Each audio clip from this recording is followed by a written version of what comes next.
Man, I hate rap, but if the shoe fits, wear it. I become a freak of nature, all the kids stare. Who walk around bumping raw with the shit blaring, saying fuck school and dropping out like a miscarriage. I'm embarrassed, and I'm ashamed I played a part in this devilish game, making your common sense perish. But I ain't taking the full blame, cause most of you chumps running around here ain't never had strict parents. All of your brain cells rotten from weed. You feeling like if you ain't got it, life's not as complete. You having sex with every motherfucking body you see, with a past so dark that Satan to jump out of his seat. But still you out in these streets thinking you hot as can be, without the knowledge to lead, so you just follow the sheep, making sure your lame swag is all polished and clean, while your favorite rappers like, yeah, he got it from me. You been brainwashed by a fake life that you used to live in.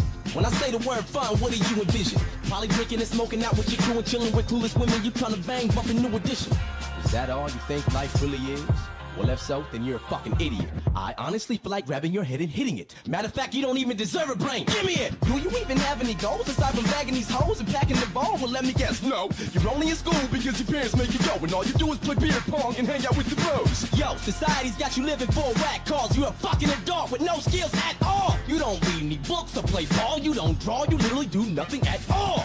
Still you fiend for the glamorous fruits you don't have, cause you idolize rappers that do. And all they say is, I got money in a stack to the roof. And now you think that it's gonna magically just happen to you? How? Your lazy ass don't commit to labor. You pick something up, try it out, and put it down 2 minutes later. Then you complain about your life cause it ain't getting catered. Now whoever tries to call you on your bullshit's a hater. You wanna succeed, you have to try. Or one day you'll get older and regret it all cause you can't provide. Your friends are lowlifes, don't act surprised. Look, just cut the bad fruit off of the tree. Make the sacrifice. Girls, stop acting like you want a guy with traits like Romeo. Bitch, that's a fuck.